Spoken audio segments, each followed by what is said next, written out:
del Observador MX, nos encontramos una vez más con ustedes este mediodía de jueves, donde vamos a platicar sobre un tema bien interesante. Tenemos como invitado en el estudio a una persona que nos va a explicar más a fondo y también nos va a ayudar a entender y a sensibilizarnos un poco más sobre un tema no actual, porque finalmente no es un tema actual, pero sí en los últimos años creo que se ha ampliado un poco más el tema del diagnóstico, el tema de los tratamientos. Entonces, por esa razón, el día de hoy lo invitamos para que platique con nosotros, para que nos cuente un poquito más a fondo acerca de este importante tema. El día de hoy se encuentra con nosotros Fercho. Todo el mundo me conoce como Fercho Riega. Soy una persona autista y TDAH, o sea, las dos condiciones. Y bueno, pertenezco a diferentes colectivos y organizaciones, ¿no?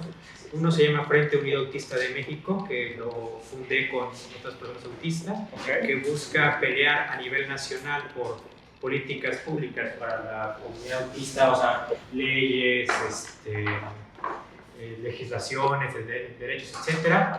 También pertenezco a la Unión Internacional de Defensores de Derechos Humanos Independientes de Asociación Civil y también soy coordinador de personas autistas en el colectivo Por Amor a la Inclusión de Personas con Discapacidad, que es Puebla, ese es el nombre completo, que está conformado principalmente por personas con discapacidad y también personas que no tienen discapacidad, y pues cada como discapacidad tiene como un coordinador, ¿no? Está Omar, que es el coordinador general, Paquito, que es coordinador de personas con discapacidad visual, está Edgar, que es de personas sordas, o sea, personas con alguna situación de discapacidad auditiva, y por ejemplo yo, pues, coordinador de personas autistas, que abarcaría también pues algunas otras condiciones que podrían entrar dentro del paradigma social de la neurodiversidad, ¿no? Y este colectivo pues trabaja de la mano con la diputada Marisola Nieva, ¿no? Que está en la Comisión de Atención a Personas con Discapacidad en el Congreso de Puebla. Y pues esas son como que las principales instituciones, organizaciones, colectivos a los que pues pertenezco. Perfecto, pues mira, justo partiendo de eso, nos gustaría que nos hablaras un poco más sobre el tema del autismo. Creo que es un tema que aún falta mucho camino por recorrer. Sí. Creo que en los últimos años se ha profundizado un poco más en el tema de los diagnósticos, en el tema de los tratamientos, porque digo, años anteriores, al menos creo que la gente de mi generación, no estábamos familiarizados con el término. No es un término relativamente nuevo, aunque no es nuevo, pero sí nos gustaría que nos ayudaras a entender un poco más de qué va el espectro autista. Pues precisamente antes, cuando se hablaba de autismo, solamente se le daba prioridad al discurso de los especialistas, de los médicos y también de los cuidadores, o sea el papá, la mamá, el amigo. Entonces siempre que se hablaba de autismo se hablaba desde esa narrativa médica, a veces bastante patologizante, de padece autismo, sufre autismo, ¿no? El pobre niñito azul, y ya poco a poco pues se le está dando voz a personas que vivimos con la condición. Por ejemplo, yo soy activista, defensor de derechos humanos de la comunidad autista, y hay otros activistas defensores de los derechos de la comunidad, e incluso hay activistas que son no hablantes, porque hay personas autistas hablantes, personas autistas no hablantes, que utilizan otros sistemas de comunicación como lengua de señas mexicana, por ejemplo, está en México, ¿no? Sí, claro. Sistemas aumentativos de comunicación, que son esas tabletas que pueden funcionar con pictogramas que traducen a voz o texto a voz, y precisamente pues ese es uno de los temas principales, que se dé voz a las personas autistas, ¿no? Porque este cartel dice, no hables por mí, habla conmigo, o sea, porque pues es dar voz a la persona que tiene la condición. Pues el autismo se considera desde la narrativa como médica oficial un trastorno del neurodesarrollo. No es una enfermedad, ¿Por qué no es una enfermedad? Porque no han descubierto ningún marcador biológico, a pesar de que ya se sabe que es genético y que hay muchos genes involucrados. Para que haya un marcador biológico tienes que tener como que la combinación precisa de este más este lo genera así, porque si no, pues simplemente tienes como que claves, pero que no dan una respuesta. O sea, porque si no me dices este gen y este gen, puede ser que si los juntas no genere ningún cambio, o sí, entonces no hay un marcador biológico hasta la fecha. Hay hipótesis de que si faltó metabolizar una proteína en la neurona tal, etcétera. O sea, pero es un tema sobre el que se sigue avanzando. Sí, se sigue avanzando. ¿No? Ahorita se considera trastorno, que el trastorno es una condición que diverge de la cuestión típica y que no se sabe, pues a ciencia cierta, cuál es como su origen. Al ser del neurodesarrollo, es como si habláramos de un sistema operativo totalmente diferente, ¿no? Entonces, podríamos decir que la mayoría de las personas tienen un funcionamiento cerebral más o menos similar, con sus variaciones, pero en esencia funcionan igual, ¿no? Como si dijeras, mi computadora, no sé, es Acer y la otra es Lenovo, pero ambas tienen Windows, ¿no? Ajá, el mismo sistema operativo. Y a pesar de que cada computadora tiene sus diferencias, el sistema operativo básicamente es el mismo. Y en este caso, pues, por ejemplo, las personas que somos autistas, es como si tuviésemos otro sistema operativo, o sea, como si tuviésemos Linux, por ejemplo, ¿no? Claro. Y entonces, pues, las personas autistas preferimos que se nos denomine persona autista y no con autismo, porque condiciona totalmente toda nuestra vida. No es como otras condiciones donde, la discapacidad está como aquí, nada más en la parte visual, sí. Sino que al ser el sistema operativo condiciona todo el funcionamiento de la persona, incluso cómo respira, cómo piensa, cómo siente, cómo procesa todos los tipos de estímulos, todos los tipos de sensaciones, propiocepción, interocepción, los 5 sentidos básicos. O sea, es una forma de percibir completamente diferente el mundo, sí, la vida, o sea... Es una forma de existir totalmente diferente, porque pues ahora sí, naces autista, vives autista y mueres autista, porque todo tu cerebro e incluso tu identidad y tu personalidad pues también se condicionan de eso, porque es como si dijeras, no, pues mi computadora es Windows y la otra es Linux, pues una va a funcionar como Windows y va a hacer cosas que hace Windows y la otra va a hacer cosas que hace Linux. Claro. Y entonces, en este caso, las personas autistas, pues tenemos incluso formas de pensamiento diferente, formas de comunicación diferente, empatías diferentes. Por ejemplo, las personas autistas no es que no tengamos empatía, sino que se llega a la empatía de una forma diferente. Incluso hay algo que se denomina como hiperempatía, que es cuando pues no solamente se queda en la cuestión empática de que todo el mundo dice, sí, se murió un fulanito y mi más sentido pésame, no lo lamento. Una persona autista a lo mejor no te va a decir eso si no lo siente realmente, pero si realmente le importas a la persona, pues va incluso a no solamente quedar el compromiso de palabra, sino a lo mejor no va a haber como esa cuestión de sí, pero va a estar de forma presente en que, no sé, te manda mensaje, está presente, te ayuda. Y la hiperempatía es ahora sí llegar más allá de la empatía común, ¿no? Incluso hay personas que logran somatizar los dolores ajenos como propios. Entonces, eso a veces, pues por eso que hay muchas personas autistas metidas a veces en cuestiones sociales, porque logramos sentir más allá de, pues sí, lástima, ¿no? Más profundo. Pero es una forma de empatía diferente que a lo mejor incluso al principio no parece que hubiese tanta empatía, porque dice, es que se murió el fulanito, y a lo mejor la otra persona te dice, ok, lo siento, pero sin tanta injundia o emoción, porque empatizamos de forma diferente.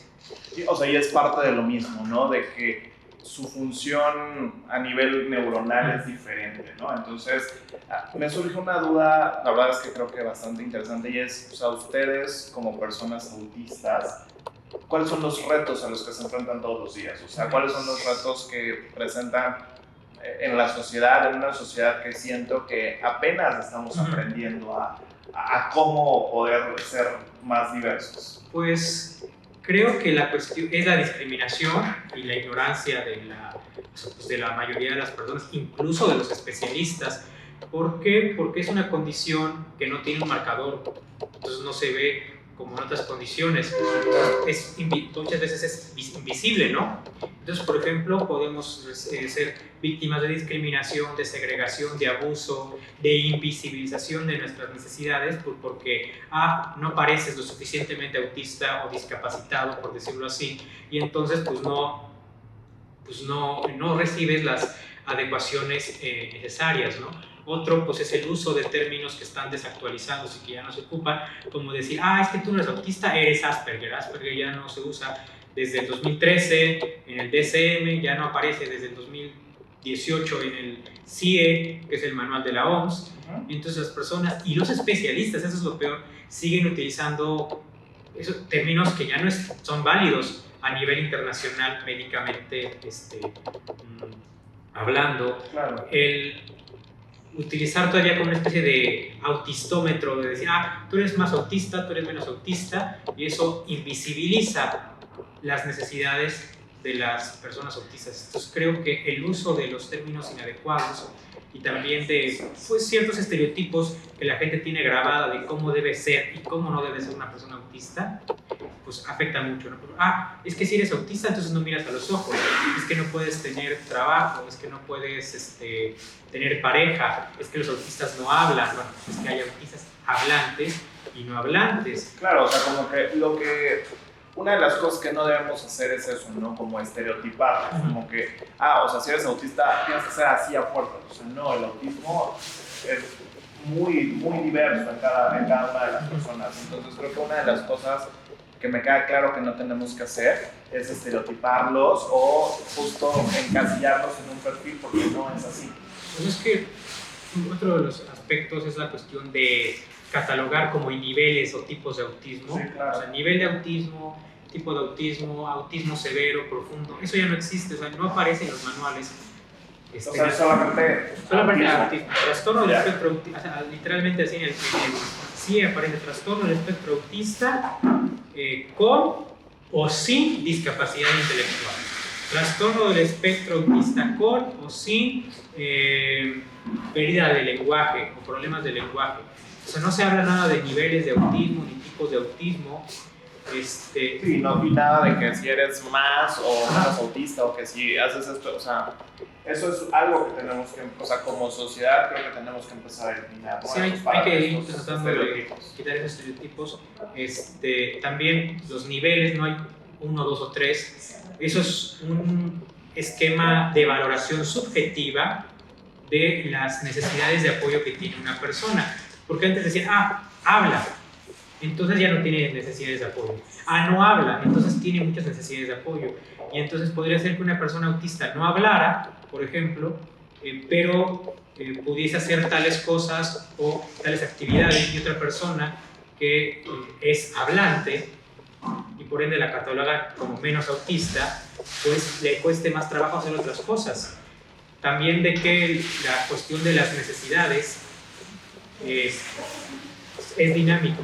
O sea, no es fijo, no es como tengo pocas necesidades aquí, entonces todo va a ser así. Sino que cada persona autista tiene como una configuración de diferentes necesidades. Entonces yo puedo ser que tenga necesidad en esta parte, pero aquí un poquito menos así.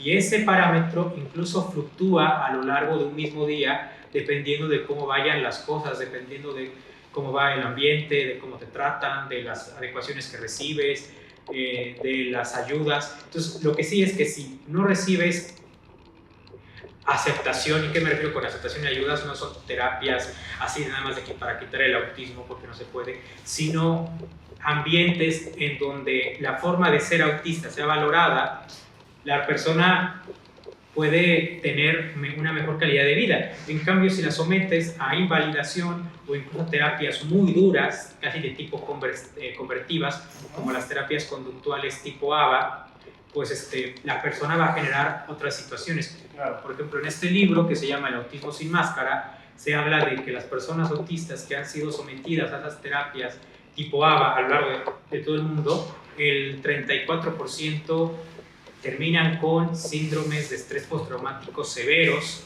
Debido a la intensidad de las terapias. Debido a las terapias, porque han utilizado terapias de electroshock, terapias muy feas, como si estuviesen condicionando un perrito, de amarrar, de hacer ley de hielo. ¿Y actualmente se siguen dando estas terapias? Sí, de hecho son las únicas terapias que casi se avalan por todo el mundo, tanto en lo público como en lo privado, porque esa es una terapia que sí funciona, o sea, objetivamente sí. Que quieres que el niño deje de mover las manos, lo metes a esa terapia y se le quita, digamos, ¿no? El problema es que es una mutilación. Las personas que han vivido esas terapias lo comparan con las terapias de conversión que se aplica a la comunidad LGBT. Claro. Donde a lo mejor pues sí se te quitaba lo LGBT, ¿no? Pero al rasgo de que tenías que destruir tu persona. Además, justo lo que decías, un tema traumático. Ajá, es un tema traumático. Entonces, como los obligaban a hacer cosas, entonces las personas que se someten a esas terapias muchas veces ya no pueden, por ejemplo, ser honestas consigo mismas, ya no pueden incluso decir un no por respuesta, porque el terapeuta decía, tienes que hacer esto, y si no, no va a haber esto. Y entonces al rato esa persona va a un trabajo con una pareja y aplica las mismas técnicas de, es que si no me voy, si no, no voy a hacer esto, y la persona recuerda cómo era la terapia y está obligada o condicionada, o sea, a ya no poner límites, claro. Porque en la terapia se educó a que no puedes tener tus propios límites, no puedes ser tú mismo, porque eso está mal, ¿no?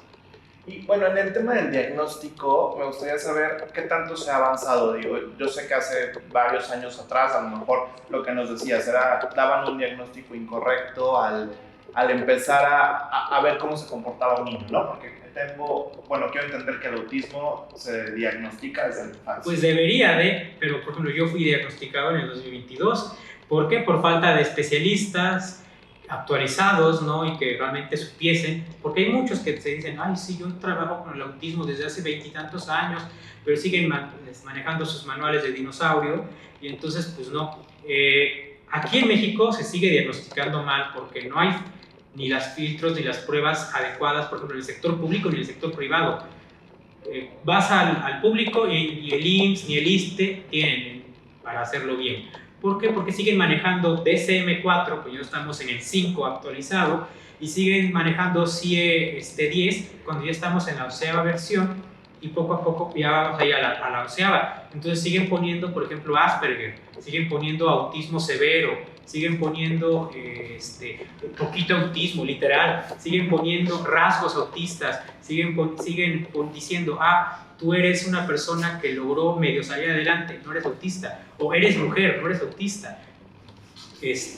A nivel general, pues sí se está avanzando un poco, pero en México todavía falta mucho, porque apenas está hablando, incluso desde el uso de términos y simbología adecuada para la comunidad autista, porque la comunidad autista rechaza totalmente el uso del azul como símbolo, y también el rompecabezas, por su origen histórico, porque tiene unos orígenes históricos muy feos, muy capacitistas, y entonces la comunidad autista, o sea, las personas autistas rechazan esos elementos para representar o simbolizar autismo o personas autistas, y prefieren símbolos como el que tengo acá, que es un infinito en dorado, o el infinito en multicolor para hablar de neurodiversidad. O sea, en dorado porque en latín oro es aurum, y en inglés autismo es autism, aurum autism se parece, y también por la cuestión de que es brillante, y aparte que el oro a veces está escondido y no siempre parece ser que es oro, y pues porque se abrevia AU, no, autismo se abrevia AU, y oro en la tabla periódica es AU, y de ahí el infinito, pues porque es un espectro con infinidad de manifestaciones, y el otro, el infinito en multicolor, es como representa a la neurodiversidad, donde entran todas las formas de funcionamiento cerebral diferente, no solamente autismo, ahí entran demencias, ahí entra Alzheimer, ahí entra síndrome de Down, ahí entra TDAH, TLP, todas los funcionamientos que divergen del funcionamiento típico del cerebro y que siempre se ha tipificado como enfermedad o trastorno mental, entra en este paradigma de neurodiversidad. También entra obviamente el funcionamiento típico, porque es como todo la gama de funcionamiento cerebral. Ok, bueno, y por último, todas estas pues padres de familia, personas que quieran acercarse a ustedes, al activismo que tú llevas, a todas estas fundaciones o asociaciones a las que tú perteneces, ¿cómo lo pueden hacer? O sea, si en casa tienen a un niño, a un infante que creen o que ha sido mal diagnosticado o algo así, ¿cómo se pueden acercar a ustedes? Pues primero, pues tratar de buscar el diagnóstico, pero es difícil porque se tiene que buscar un especialista que esté actualizado. Ya si de plano empieza a decir Asperger, que no eres autista, que eres más autista, que autismo profundo, que las mujeres no pueden ser autistas, ya desde ahí red flag con esos especialistas. Lo otro es que busquen instituciones, colectivos, principalmente manejados por personas autistas, porque la mayoría de todos los centros que hay de autismo, como aquí en Puebla o en Ciudad de México, que hay un montón de fundaciones, Fundación Azul no sé qué, Rompecabezas de la Felicidad, quién sabe cuántos nombres, están manejados por cuidadores o por personas que no son autistas y que manejan todavía toda esta narrativa patologizante de decir, ¿quieres que tu hijo hable? Mételo a esa terapia, ¿no? Va a hablar en 5 minutos. O sea, casi así prometen esas terapias y a veces son conversivas, muy duras. Entonces, lo mejor es buscar incluso creadores de contenido autistas, activistas autistas. ¿Qué pasa si mi hijo es autista no hablante?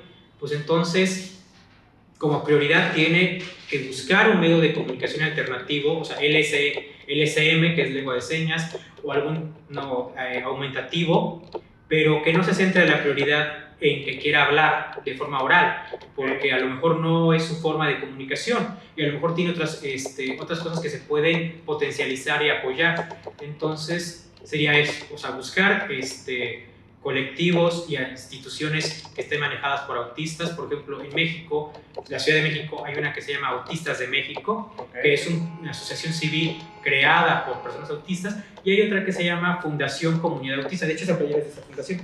Fundación Comunidad Autista, que tiene para dar diagnóstico de autismo, diagnóstico de TDAH y diagnóstico de autismo y TDAH juntos, y están manejadas por personas autistas. También hay médicos que son autistas. Por ejemplo, aquí en México, o sea, en el país, hay un psiquiatra que se llama Hugo Valdovinos, que es psiquiatra y es autista. Creo que es eso. Entonces, si se quieren acercar, pues acercarse a la comunidad autista, o sea, a las personas autistas. Que busquen a especialistas que realmente estén actualizados. Sí, que estén actualizados sobre el tema del autismo.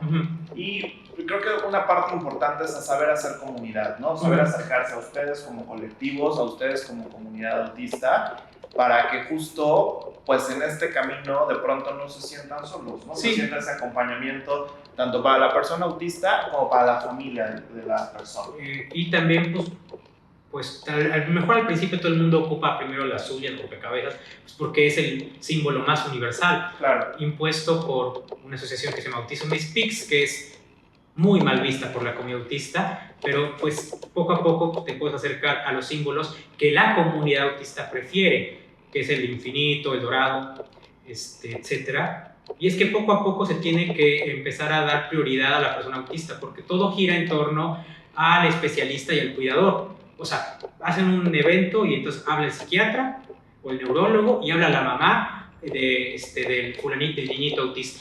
Pero se tiene que empezar a poner que las 3 patas principales debe ser primero la persona autista que tiene la condición, el especialista y el cuidador. O sea, tienen que ser esas 3 patitas para la silla, como el tripié, si no, no funciona. Sí, lo que decías al inicio, ¿no? O sea, dejar de invisibilizar a las personas autistas. O sea, que creo que eso es algo que tenemos que empezar a hacer y como tú decías, o sea, entenderlas, saber que habrá personas autistas hablantes, no hablantes, saber también entender esa parte y creo que justo lo que tú decías, o sea, no invisibilizarlos, sino invisibilizar pues, justo todo esto por lo que ellos pasan y la forma que tienen de ver al mundo, porque tienen una forma diferente de ver al mundo. Incluso hay activistas autistas no hablantes, o sea, pues, oye, es que tú hablas. Bueno, sí, yo hablo, pero también tengo otras necesidades de apoyo.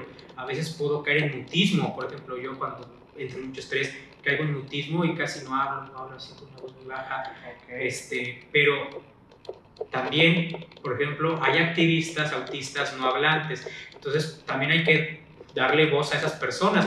Dentro de la comunidad autista, pues también ellos tienen la voz, y hay congresos en los que participan de autistas hablantes y no hablantes.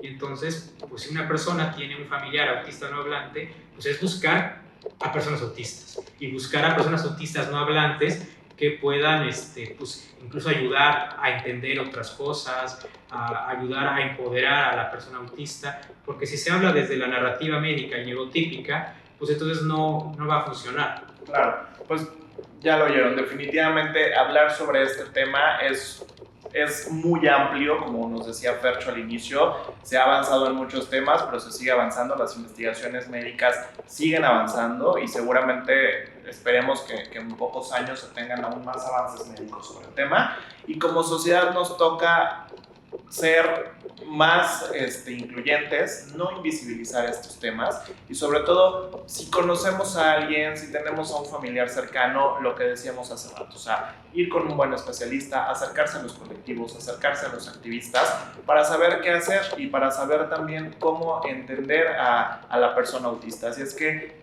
muchas gracias por habernos acompañado. Fue una entrevista bastante informativa donde aprendimos nuevas cosas el día de hoy. Así es que ya lo saben, yo soy René Espinosa y nos vemos en la siguiente a través del Observador MX. Hasta luego. Creo que salió bien, no sé.